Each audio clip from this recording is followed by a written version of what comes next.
হরে কৃষ্ণ। পাপমোচনী একাদশী ব্রত কবে পালন করতে হবে? 25 মার্চ 2025 মঙ্গলবার নাকি 26 মার্চ বুধবার?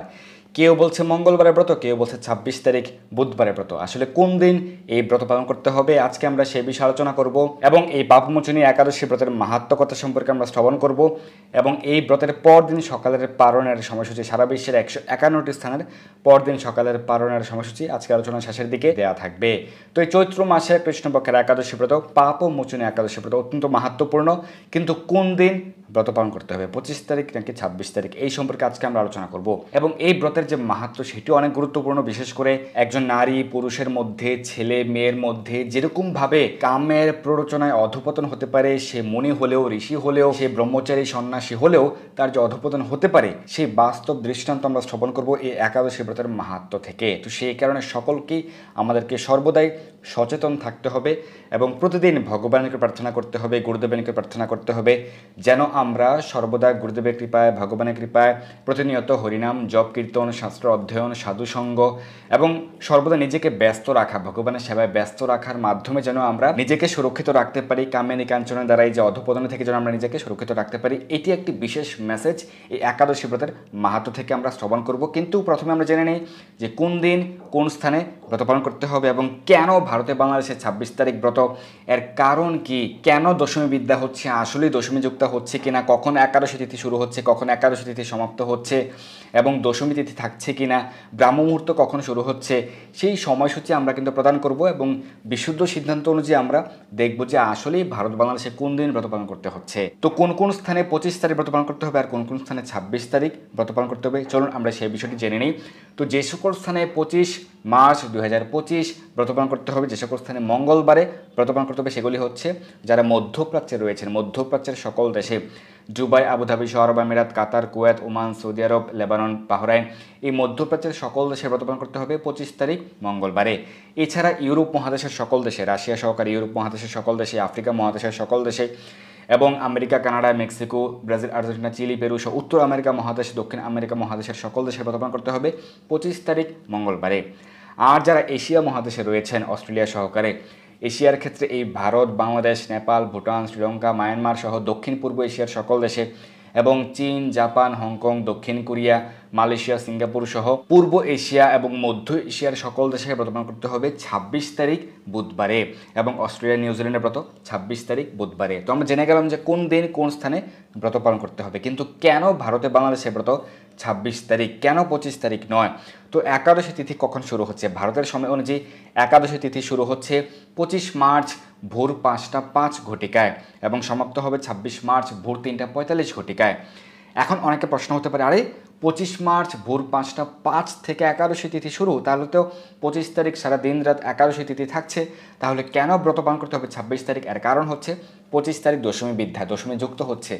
আসলে দশমী যুক্ত হচ্ছে কিনা আমরা দেখব। কিন্তু তো বাংলাদেশের সময় অনুযায়ী একাদশী তিথি শুরু হচ্ছে 25 তারিখ ভোর 5টা 35 আর সমাপ্ত হবে 26 তারিখ ভোর 4টা 15। কিন্তু ব্রাহ্ম মুহূর্ত সময় কখন? আসলে কি দশমী বিদ্যা হচ্ছে? শাস্ত্র সিদ্ধান্ত অনুযায়ী সারা দিন রাত একাদশী তিথি থাকলে একাদশী ব্রত সেদিন পালন করতে হবে সেরকমটি নয়। যেই দিন একাদশী তিথি সম্পূর্ণ ব্রাহ্ম মুহূর্ত স্পর্শ করে 1 মিনিটও দশমী থাকছে না, সেই দিনই একাদশী ব্রত পালন করতে হবে। এটি শাস্ত্র সিদ্ধান্ত। এই সম্পর্কে শাস্ত্র প্রমাণ সহ বিস্তারিত আলোচনা রয়েছে আমরা চ্যানেলে এবং প্রতি বছরই আমরা কিন্তু সেই বিষয়টি আলোচনা করে থাকি। তো চলুন আমরা ব্রাহ্ম মুহূর্তের সময়সূচি দেখে নিই। 25 তারিখ কখন ব্রাহ্ম মুহূর্ত শুরু হচ্ছে? যারা পশ্চিমবঙ্গে রয়েছেন, কলকাতা সহকারে পশ্চিমবঙ্গের ক্ষেত্রে ব্রাহ্ম মুহূর্তের সময় হচ্ছে 25 তারিখ ভোর 3টা 59। তাহলে ব্রাহ্ম মুহূর্ত শুরু হচ্ছে ভোর 3টা 59 থেকে, আর একাদশী তিথি শুরু হচ্ছে অনেক পরে ভোর 5টা 5 থেকে। তার মানে প্রায় 66 মিনিট দশমী বিদ্যা। পশ্চিমবঙ্গে 66 মিনিট দশমী বিদ্যা হওয়ায় 25 তারিখ ব্রত পালন করা চলবে না, 26 তারিখ বিশুদ্ধ সিদ্ধান্ত অনুযায়ী ব্রত পালন করতে হবে। ত্রিপুরার সময় অনুযায়ী ব্রাহ্মণতে শুরু হচ্ছে 25 তারিখ ভোর 3টা 48। তো সেই কারণে প্রায় 77 মিনিট পর থেকে শুরু হচ্ছে একাদশী তিথি, 77 মিনিট দশমী বিদ্যা ত্রিপুরাতে। তো সেই কারণে ব্রত পালন করতে হবে 26 তারিখ। যারা অসমে রয়েছেন, অসমের ক্ষেত্রে ভোর 3টা 45 থেকে ব্রাহ্মণত্ব শুরু হচ্ছে এবং একাদশী তিথি যেহেতু শুরু হচ্ছে ভোর 5টা 5 থেকে, তাহলে প্রায় 80 মিনিট দশমী বিদ্যা 25 তারিখ, তাই ব্রত পালন করতে হবে 26 তারিখ। যারা দিল্লিতে রয়েছেন ভোর 4টা 43 থেকে শুরু হচ্ছে ব্রাহ্ম মুহূর্ত, তার মানে প্রায় 22 মিনিট দশমী বিদ্যা। যারা চেন্নাইতে রয়েছেন ভোর 4টা 33 থেকে শুরু হচ্ছে ব্রাহ্ম মুহূর্ত, তার মানে প্রায় 32 মিনিট দশমী বিদ্যা। যারা মুম্বাইতে রয়েছেন ভোর 5টা 2 ঘটিকা থেকে ব্রাহ্মমুহূর্ত এবং একাদশী তিথি ভোর 5টা 5 ঘটিকা থেকে, তার মানে 3 মিনিট দশমী বিদ্যা। তো সেই কারণে ভারতের সকল স্থানেই ব্রত পালন করতে হবে 26 মার্চ বিশুদ্ধ সিদ্ধান্ত অনুযায়ী, বিশুদ্ধ চান্দ্রপঞ্জিকার সিদ্ধান্ত অনুযায়ী, ইসকন জিবিসির সিদ্ধান্ত অনুযায়ী। কিন্তু 25 তারিখ দশমী বিদ্যা হওয়ায় ব্রত পালন করা চলবে না। আর বাংলাদেশের ক্ষেত্রে ব্রাহ্মমুহূর্ত সময় হচ্ছে 25 তারিখ ভোর 4টা 21 থেকে শুরু হচ্ছে, তার মানে প্রায় 74 মিনিট দশমী বিদ্যা। ভোর 4টা 21 থেকে শুরু হচ্ছে ব্রাহ্মমুহূর্ত, আর ভোর 5টা 35 থেকে শুরু হচ্ছে একাদশী তিথি, তার মানে 74 মিনিট দশমী বিদ্যা 25 তারিখ। তাই 25 তারিখ মঙ্গলবারে বাংলাদেশেও ব্রত পালন করা চলবে না, 26 তারিখ বুধবারে সঠিক সিদ্ধান্ত অনুযায়ী ব্রত পালন করতে হবে। এখন আপনার আশেপাশের অনেক লোক অনেক রকম কথা বলবে, এটি স্বাভাবিক, কিন্তু সকলের কথায় কর্ণপাত করলে চলবে না। আপনি নিজে বুদ্ধিমান, সঠিক সিদ্ধান্ত অনুযায়ী সঠিকভাবে ব্রত পালন করুন। অবশ্যই ভারত বাংলাদেশের ক্ষেত্রে ব্রত পালন করতে হবে 26 মার্চ বুধবার বিশুদ্ধ চান্দ্রপঞ্জিকার সিদ্ধান্ত অনুযায়ী, ইসকন জিবিসির সিদ্ধান্ত অনুযায়ী। এটি আমার ব্যক্তিগত মত নয়, বিশুদ্ধ পঞ্জিকার সিদ্ধান্ত অনুযায়ী, ইসকন জিবিসির সিদ্ধান্ত অনুযায়ী। ইসকন জিবিসির সিদ্ধান্ত অনুযায়ী সারা বিশ্বের প্রায় 10 কোটিরও বেশি মানুষ সঠিক দিনে সঠিকভাবে ব্রত পালন করেন। তো সেই কারণে আপনারা সঠিক দিনে সঠিকভাবে ব্রত পালন করুন। আমরা জেনে গেলাম যে কোন দিন কোন স্থানে ব্রত পালন করতে হবে এবং কেন ভারতে বাংলাদেশের 26 তারিখ বুধবারে ব্রত পালন করতে হবে। আসলে কি দশমী যুক্ত হচ্ছে কিনা, দশমী বিদ্যা হচ্ছে কিনা, সেই বিষয়টি আমরা কিন্তু পরিষ্কার হয়ে গেলাম। এখন আমরা আরেকটি বিষয় উল্লেখ করছি যে একাদশী ব্রতের পর দিন অর্থাৎ 27 মার্চ রয়েছে পনতীর্থ স্নান, পনতীর্থ সপ্তগঙ্গা স্নান, মহাবারণী স্নান। তো সেই কারণে এই স্নানে আপনারা অংশগ্রহণ করতে পারেন। 27 মার্চ একাদশী ব্রতের পালন করবেন এবং এই মহাস্নান করবেন। পালনের পূর্বেও করতে পারেন, পালনের পরেও করতে পারেন। এই স্নানের সময়সূচি কখন কখন শুরু হচ্ছে, কখন শেষ হবে, কয়টা পর্যন্ত স্নানের সময়সূচি থাকবে এবং এই স্নানের কি মাহাত্ম্য, স্নানের মন্ত্রাবলী কী কী, এই বিষয়ে কিন্তু আলোচনা রয়েছে আমাদের চ্যানেলে, আপনারা দেখে নিতে পারেন। তো এখন আমরা এই পাপমোচনী একাদশী ব্রতের মাহাত্ম্য কথা সম্পর্কে শ্রবণ করব এবং আজকের আলোচনা শেষের দিকে দেওয়া থাকবে সারা বিশ্বের পালনের সময়সূচি। এই ব্রতের মাহাত্ম্য কথা শ্রবণ করলেই আপনি সহস্র গাভীদানের ফল লাভ করতে পারবেন। এই ব্রতের মাহাত্ম্য অত্যন্ত গুরুত্বপূর্ণ। তো চলুন আমরা শ্রবণ করি। যুধিষ্ঠির মহারাজ ভগবান শ্রীকৃষ্ণকে বলেন, হে জনার্দন, চৈত্র মাসের কৃষ্ণপক্ষের একাদশীর নাম ও মাহাত্ম্য কৃপা করে আমায় বলুন। ভগবান শ্রীকৃষ্ণ বলেন, হে ধর্মরাজ যুধিষ্ঠির, আপনি ধর্ম বিষয়ক উত্তম প্রশ্ন জিজ্ঞাসা করেছেন। এই একাদশী তিথি সকল সুখের আধার, অর্থাৎ প্রকৃত সুখ লাভ করতে পারবেন, সিদ্ধি প্রদান করে আপনি সিদ্ধি লাভ করতে পারবেন এবং পরম মঙ্গলময়, আপনি অবশ্যই মঙ্গল বিধান হবে আপনার। এই একাদশী ব্রত পালনের ফলে সমস্ত পাপ থেকে নিস্তার বা মোচন করে বলে এই পবিত্র একাদশী তিথি পাপ মোচনী নামে প্রসিদ্ধ। এই একাদশী ব্রতের নামকরণ থেকে আমরা দেখতে পাচ্ছি যে এই একাদশী ব্রত পালনের ফলে সকল পাপ থেকে কেউ মুক্তি লাভ করতে পারে। এবং যদি কেউ কোনো না কোনো কারণে বিবাহ বহির্ভূত সঙ্গ করে ফেলেন, বিবাহ বহির্ভূত আপনার সম্পর্ক থেকে থাকে এবং এর ফলে যে পাপকর্ম হয়েছে এটি কিন্তু মহাপাপ। তো সেই কারণে এই মহাপাপ ফল থেকে আপনি মুক্তি পেতে পারবেন, উদ্ধারপ্রাপ্ত হতে পারবেন এই একাদশী ব্রত সঠিকভাবে সঠিক দিনে পালন করার মাধ্যমে। তো অবশ্যই আপনারা সকলে এই একাদশী ব্রত পালন করবেন। রাজা মান্ধাতা একবার লোমশ মুনিকে এই একাদশীর কথা জিজ্ঞাসা করেছিলেন। তো রাজা মান্ধাতার যে জন্ম বৃত্তান্ত ইতিহাস সম্পর্কে কিন্তু আমরা গত বছর আলোচনা করেছিলাম। আপনারা বিস্ময়ান্বিত হয়ে যাবেন এই ইতিহাস শুনলে, আমাদের চ্যানেল রয়েছে, আপনারা দেখে নিতে পারেন।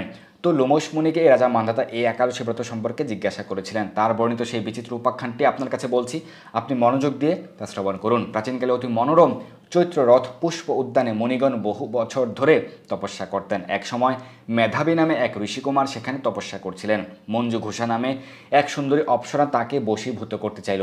এখন শুরু হচ্ছে সেই বিশেষ বিষয়, সেটি হচ্ছে কোনো না কোনোভাবে আপনি ব্রহ্মচারী হতে পারেন, গৃহস্থ হতে পারেন, সন্ন্যাসী হতে পারেন, যে কেউই হতে পারেন, আপনি বিশেষ সাধু হতে পারেন, ভক্ত হতে পারেন, আপনি মুনি ঋষি হতে পারেন, কিন্তু মেয়ের দ্বারা বা কোনো মাতাজির দ্বারা কোনো না কোনো কারণে কোনো না কোনো সময় যে কারোই কিন্তু ফলডাউন হতে পারে, অধঃপতন হতে পারে। তো সেই কারণে সবসময় সতর্ক থাকতে হবে। দেখুন মেধাবী ঋষিকুমারের কি হয়েছিল। মঞ্জু ঘোষা নামে এক সুন্দরী অপ্সরা তাকে বশীভূত করতে চাইল, কিন্তু ঋষির অভিসম্পাতের ভয়ে সে আশ্রমের 2 মাইল দূরে অবস্থান করছিলেন। বিনা বাজিয়ে মধুর স্বরে সে গান করত। কিভাবে এই মেয়েটি তাকে প্রলুব্ধ করতে চাইল। একদিন মঞ্জু ঘোষা মেধাবীকে দেখে কামবানে পীড়িতা হয়ে পড়ে। এদিকে ঋষি মেধাবীও অপ্সরার অনুপম সৌন্দর্য দেখে মুগ্ধ হন। তখন সে অপ্সরা মুনিকে নানা হাব ভাব ও কটাক্ষ দ্বারা বশীভূত করে। কটাক্ষ মানে হচ্ছে চোখের চাহনি। মেয়েরা কিন্তু চোখের চাহনি দিয়ে ছেলেদেরকে মুগ্ধ করে ফেলে, বশীভূত করে ফেলে। আর এর ফলে কি হয়, এর ফলে কিন্তু ভগবান থেকে দূরে চলে যেতে হয়। সেটি হয়েছিল মেধাবী ঋষির ক্ষেত্রে। তখন সেই অপ্সরা মুনিকে নানা হাব ভাব কটাক্ষ দিয়ে যখন বশীভূত করলো, ক্রমে কামপরবশ মুনি ও সাধন ভজন বিসর্জন দিয়ে তার আরাধ্য দেব ভগবানকে বিস্মৃত হন। এইভাবে অপ্সরার সাথে কামক্রীড়ায় মুনির বহু বছর অতিক্রান্ত হলো। বহু বছর মুনিকে এই আচারভ্রষ্ট দেখে সে অপ্সরা দেবলোকে ফিরে যেতে মনস্থ করলো। একদিন মঞ্জুঘোষা মেধাবী মুনিকে বলতে লাগলো, হে প্রভু, এখন আমাকে নিজ গৃহে ফিরে যাবার অনুমতি প্রদান করুন। কিন্তু মেধাবী বললেন, হে সুন্দরী, তুমি তো এখন সন্ধ্যাকালে আমার কাছে এসেছ, তুমি প্রাতকাল পর্যন্ত আমার কাছে থেকে যাও। দেখুন, এই কামের ফলে কি হয়, এই কামাতুর অবস্থায় কি হতে হয়, তখন কিন্তু বাহ্যিক চেতনা থাকে না। মনে ভুলে গেলেন যে তার কত দিন কত বছর অতিবাহিত হয়ে গেছে। তিনি কিন্তু সেটি বিস্তৃত হলেন। তিনি বলছিলেন, এখন তো মাত্র সন্ধ্যাকাল, তুমি সকাল পর্যন্ত আমার কাছে থেকে যাও। কিন্তু তার তো বহু বছর অতিবাহিত হয়ে গেছে, তার কিন্তু সেই খেয়াল নেই, সেই স্মৃতি নেই।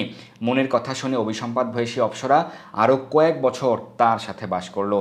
এইভাবে বহু বছর, প্রায় 55 বছর 9 মাস 7 দিন অতিবাহিত হলো। 55 বছর 9 মাস 7 দিন দীর্ঘকাল অপ্সরার সহবাসে থাকলেও মেধাবীর কাছে তা অর্ধরাত্রি, অর্ধেক রাত্রি বলে মনে হলো। মঞ্জুঘোষা পুনরায় নিজের স্থানে গমনের প্রার্থনা জানালে মুনি বললেন, এখন তো মাত্র প্রাতকাল, যতক্ষণ পর্যন্ত আমি সন্ধ্যা বন্দনা না সমাপ্ত করি ততক্ষণ পর্যন্ত তুমি এখানে থাকো। মুনির কথা শুনে ঈষৎ হেসে মঞ্জুঘোষা তাকে বলল, হে মুনিবর, আমার সহবাসে আপনার যে কত বছর অতিবাহিত হয়েছে আপনি তা একবার নিজে বিচার করে দেখুন। এই কথা শুনে মুনি স্থির হয়ে চিন্তা করে দেখলেন যে তার 56 বছর অতিবাহিত হয়ে গেছে। আর তখন মুনি কিন্তু রেগে গেলেন। মুনি তখন মঞ্জুঘোষার প্রতি ক্রোধ পরবশ হয়ে বললেন, রে পাপিষ্ঠে দুরাচারিণী তপস্যার দুরকারিণী, তোমাকে ধিক, তুমি পিশাচী হও। মেধাবীর অভিসম্পাদে অপ্সরার শরীর কিন্তু বিরূপপ্রাপ্ত হলো। তখন সে অবনত মস্তকে মুনির কাছে শাপমোচনের উপায় জিজ্ঞাসা করলো। মেধাবী বলেন, হে সুন্দরী, চৈত্র মাসের কৃষ্ণপক্ষিয়া পাপমোচনী একাদশী সর্ব পাপ দূরকারিণী, সে ব্রত পালনে তোমার এই পেশাদত্ত দূর হবে। পিতার আশ্রমে ফিরে গিয়ে মেধাবী তিনি নিজেও তার পিতাকে বললেন, হে পিতা, এক অপ্সরার সঙ্গদোষে আমি মহাপাপ করেছি, এর প্রায়শ্চিত্ত কি, তা কৃপা করে আমায় বলুন। তখন সেই মেধাবী মুনির পিতা চবনমুনি বললেন, চৈত্র মাসে কৃষ্ণপক্ষে পাপমোচনী একাদশী ব্রতের প্রভাবে তোমার পাপ দূর হবে। পিতার উপদেশ শুনে মেধাবী মুনি সেই ব্রত সঠিকভাবে ভক্তি ভরে পালন করলেন। তার সমস্ত পাপ দূর হলো। পুনরায় তিনি তপস্যার ফল লাভ করলেন। মঞ্জুঘোষা ওই ব্রত পালনের ফলে পিশাচত্ব থেকে মুক্ত হয়ে দিব্য দেহে স্বর্গে গমন করলেন। যারা এই পাপমোচনী একাদশী ব্রত সঠিকভাবে পালন করেন তাদের পূর্বকৃত সকল পাপ থেকে তারা মুক্ত হতে পারেন। এই ব্রত কথা পাঠ করলে বা শ্রবণ করলে সহস্র গাভিদানের ফল লাভ হয়, হাজার গাভিদানের ফল লাভ হয়। তো এই হচ্ছে এই পাপমোচনী একাদশী ব্রতের মাহাত্ম্য কথা। তো অবশ্যই আপনারা সঠিকভাবে এই একাদশী ব্রত সঠিক দিনে পালন করবেন এবং আপনার প্রিয়জন, পরিবার পরিজন, বন্ধু বান্ধব, আত্মীয় স্বজন সকলকে অনুপ্রাণিত করবেন যেন সকলেই এই ব্রত পালন করে। এবং আমরা দেখতে পাই যে আমাদের চারপাশে অনেকেরই কিন্তু এই ঘটনাগুলি কিন্তু ঘটছে, অনেকের জীবনেই হচ্ছে, আপনার আশেপাশে অনেকের ক্ষেত্রে হচ্ছে। তো সেই কারণে তাদেরকেও আপনারা এই মেসেজটি পাঠাতে পারেন যে শাস্ত্রে যে মেসেজটি আমাদেরকে দেওয়া হয়েছে অবশ্যই যেন আমরা একাদশী ব্রত পালন করি। এর ফলে আমরা কিন্তু পূর্বকৃত সমস্ত পাপ থেকে মুক্ত হতে পারবো এবং ভবিষ্যতে আমাদেরকে সতর্ক থাকতে হবে, সচেতন থাকতে হবে যেন আমরা এই ধরনের বিষয়ে প্রলুব্ধ না হয়ে যাই। আমরা যেন এই কামিনী কাঞ্চনের প্রতি আমরা যেন ধাবিত না হই।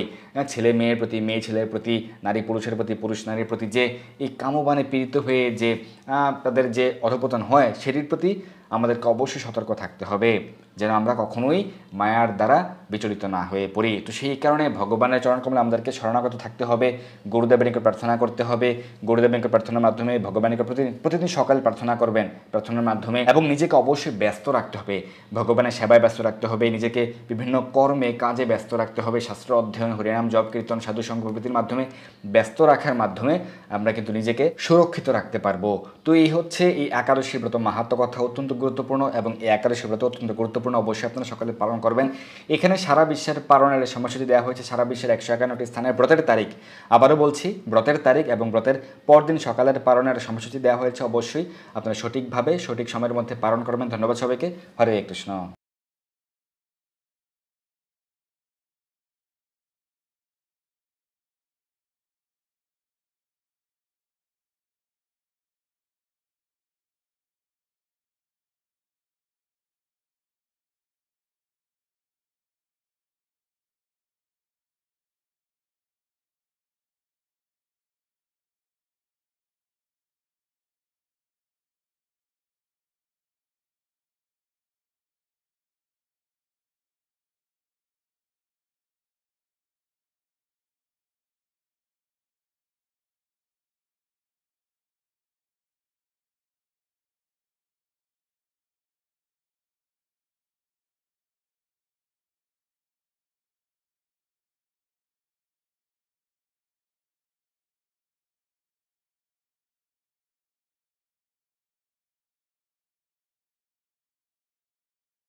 এই দুর্লভ মনুষ্যজন্মকে সার্থক করতে যুক্ত হন কৃষ্ণ ভাবনায়। আপনার সকল ধর্মীয় বা পারমার্থিক প্রশ্ন জানাতে যুক্ত হন আমাদের টেলিগ্রাম গ্রুপে। আর এই ভিডিওটি শেয়ার করে আপনার সকল বন্ধুদের কাছে পৌঁছে দিন। ধন্যবাদ সবাইকে।